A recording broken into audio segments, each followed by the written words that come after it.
Madam President and members of the Junior League.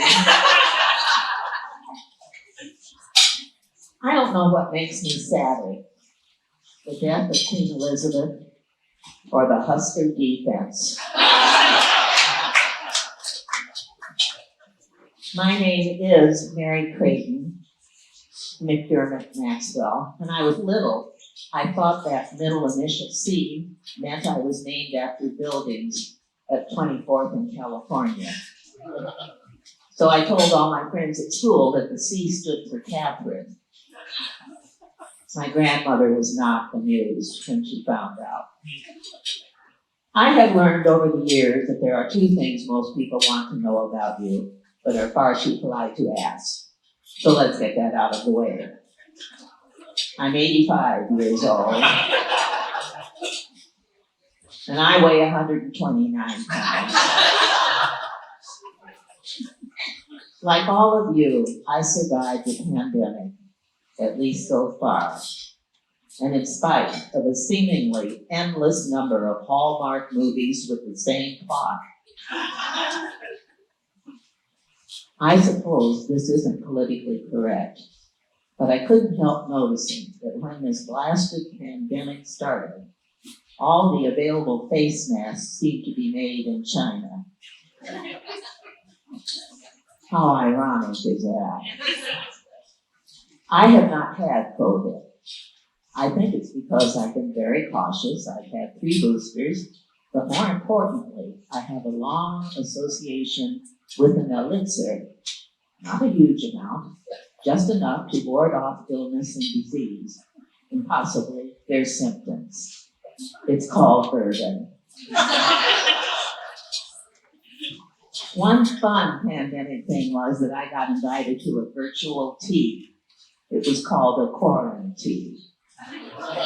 And you had to make your own egg salad sandwiches. It was a lot of fun, and I really admired the friends who came up with the idea. I won't embarrass them by telling you it was Amy Haddad and Mark Mason. About a year ago, Mark Mason called me and said, "Hi, I'm working on a Blackstone area project next September. If you're still alive, would you speak at the Blackstone?" Well, I said, sure, and prayed for death. But I kept waking up.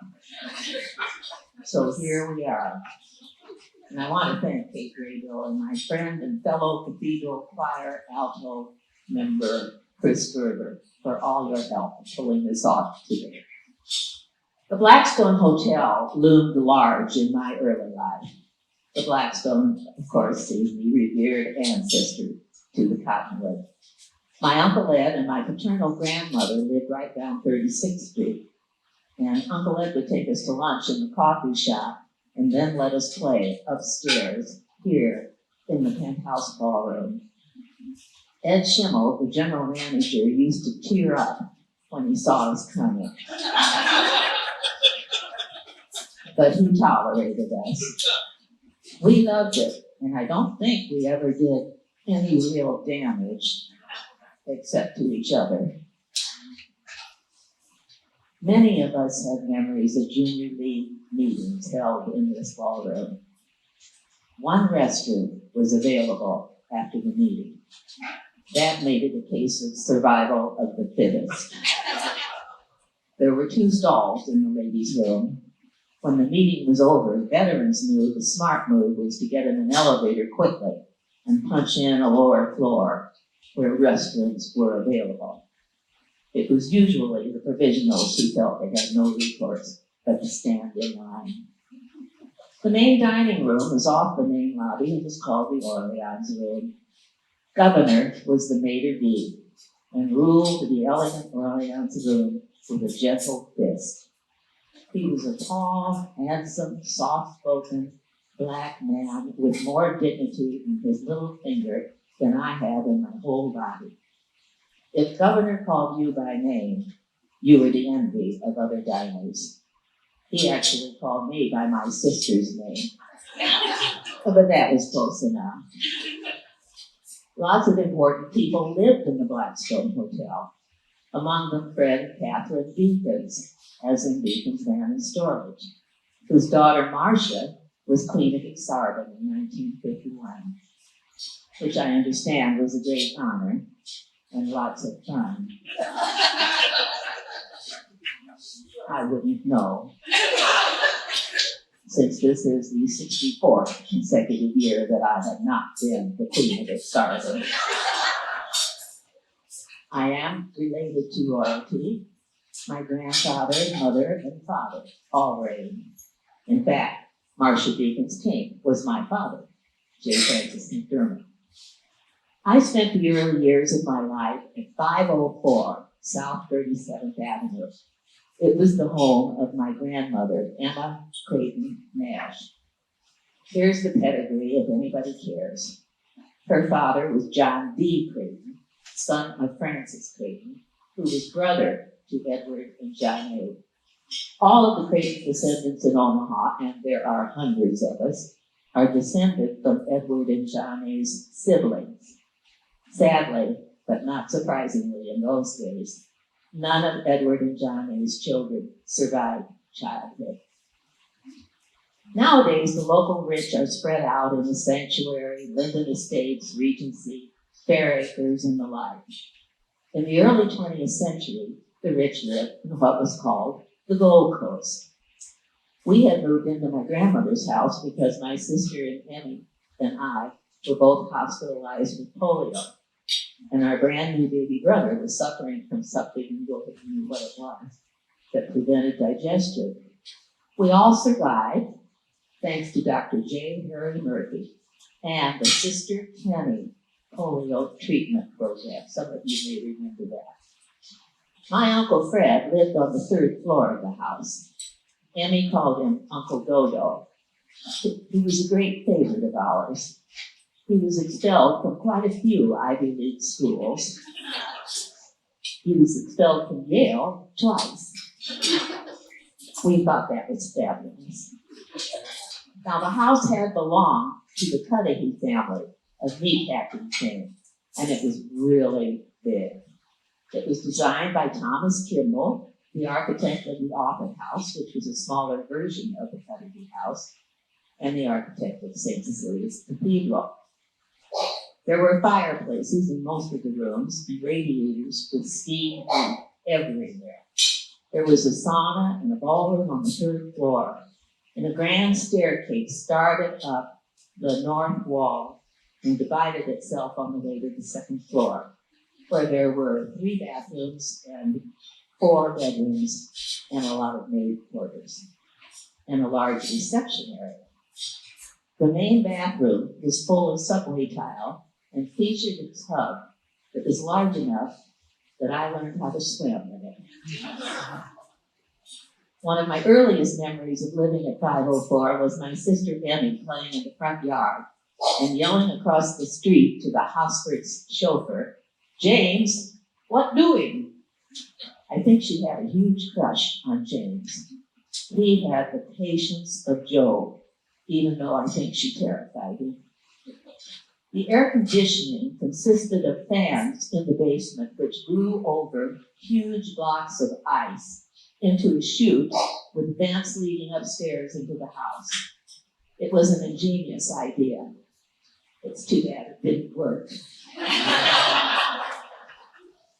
The billiards room was in the basement. It was considered a man's domain.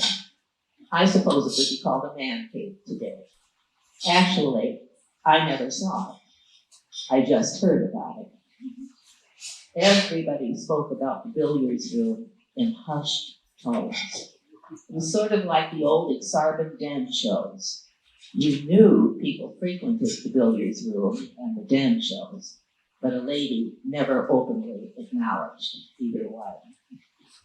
There was a closet off the master bedroom that had a phone connection with the local police. That was because the Cudahy's son Eddie was kidnapped when he was 16 years old and held for ransom. The ransom was $25,000. Just to relieve your minds, the ransom was paid and the son survived. The kidnapper, Pat Crow, was identified but never convicted. He was apparently a former butcher and disgruntled petty employee who could repeatedly charm the socks off jurors. The gold room in the northeast corner of the first floor was used by a visiting bishop for Mass during the Sixth National Eucharistic Congress, which was held in Omaha in 1930.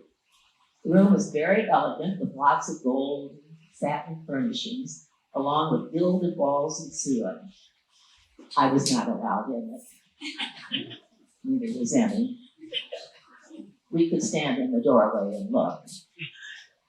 After his historic flight across the Atlantic in August of 1927, Charles Lindbergh barnstormed around the Midwest in his plane, The Spirit of St. Louis. And one of his stops was Omaha.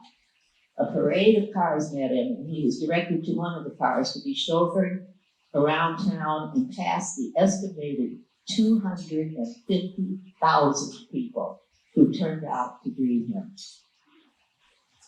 My mother was the chauffeur. My dad always claimed it was because she was so pretty. My mother said it was because she had a LaSalle convertible. I love my dad, but I think my mother was right. From all reports, my grandmother was a very cultured, beautiful hostess who loved a good party and Camel cigarettes. All I knew was that she could cook liver and onions, which she served with eggnog on the rare occasions when we were left in her care without the cook.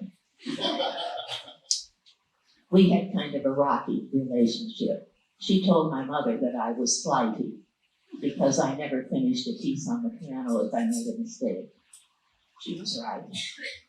There was an upstairs maid, a downstairs maid, a cook, and a chauffeur/gardener.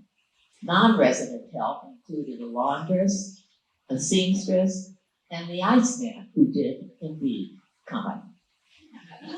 There were a series of nannies. My favorites were Earl Graham and Margaret Hessman.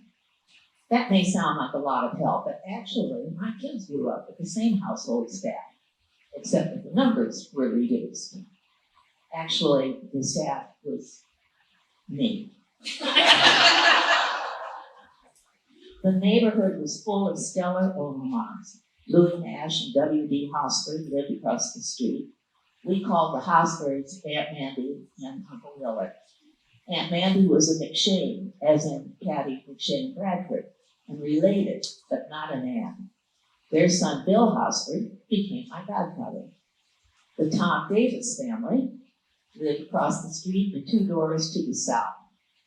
The Metz family lived across Dewey to the north.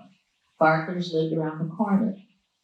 The Brandeis Millard home was a block west, and the Gallagher home was around the corner on the east side of 38th Street. That's where my godmother, Duddy Day, grew up. She wrote a marvelous history of her family and the neighborhood, which her daughter Jeannie Creighton Bell edited and published. Jeannie, where are you? It's a wonderful history of the area, and if you have a chance, get it and read it. It's fun. You can't imagine how much fun it was to have Duddy Day for a godmother. Morsemans lived across the street from the Gallaghers, and when we moved out of my grandmother's home, we finally moved into a home built by Ed Morseman. The Dwyers, Coopers, and Wilhelms lived on Jackson Street, and the Hamiltons were around the corner from them. Poacher Brothers Grocery Store was on Farnam, between 35th and 36th Street. It was a destination for my siblings in need. The brothers were so nice to us that we always came away with a treat or 2 or 20. If that wasn't enough excitement, you could walk west on Farnam, I think it was 39th Street, to the Coca-Cola bottling plant. You could stand outside and watch the bottling actually take place. It was amazing, and it was free. Saturday mornings would find us at the Admiral Movie Theater at 40th and Farnam. The serials kept us entertained as we got older. The Shadow was a favorite, and The Adventures of Red Ryder and Terry and the Pirates were biggies. Now, the Gold Coast didn't stay south of Dodge. The E.W. Nash family lived on the corner of 38th and Bird. The Sivertsons were south down 38th Street. Giffords were on Bird Street east of 38th. J.A.C. Kennedy was on the corner of 38th in California. And the Sunderland ancestral home was on the northwest corner of 38th and Cass. My pal Mary Erickson's parents were married in that house. I know this because Chuck and I bought that house and raised our children there. It had the most beautiful hardwood floors and 5 bathrooms. Yes, that sometimes worked. The community playhouse at 40th and Davenport was a source of great pride. You could see Henry Fonda, Dorothy McGuire, and Marlon Brando's mother, Dodie, perform there. I once won $1 from my father by correctly guessing who the guilty one was in the Agatha Christie play, The Mousetrap. I still have it. It's the only time I ever won a bet.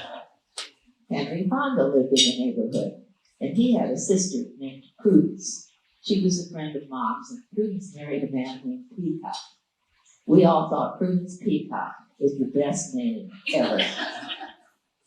Before I was born, President Herbert Hoover paid a visit to my grandmother's home, and we have a picture of him walking down the front steps, holding Emmy by the hand.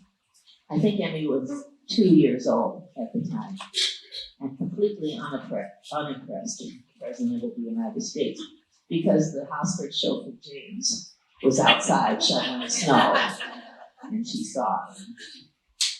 2 stories I will never forget about the neighborhood. When there was a threat of a run on the First National Bank in the 1930s, Mr. Gallagher and Mr. Wilhelm at the furniture store, Orchard and Wilhelm's, offered Tom Davis funds to keep the bank afloat. The funds weren't needed, as it turned out, but they offered. The other story is personal. After my father died when I was going into my senior year of high school, Rachel Gallagher called on my mother to tell her that she and Paul wanted to make sure that I could go to college, and they were prepared to provide the necessary funds. My father had arranged college for all of us, but I never forgot that offer. Rachel was honored for many things in her lifetime, but I have cherished that memory of her ever since. My great aunt, Creighton Allison, lived on 39th Street, south of Dodge. She was married to Dr. Charles Allison, and he used to make house calls by horse and buggy. And a little kid named Freddie Austerlitz used to like to go along for the ride. Everybody knew Freddie and liked him. Freddie grew up to be Fred Astaire. The Gold Coast was a great place to begin life, and I knew from the start that I was privileged to have that opportunity. I am so glad that people like Mark Mazer, Chris Berger, Kate Grable, Ben Kramer, and the hotel restorers, just to mention a few of the people that I know, have willingly done so much to restore, preserve, and reinvigorate. Thank you. Thank you all for coming today. I hope I haven't bored you to death. If I have, tell Mark Mazer about it. It's his fault.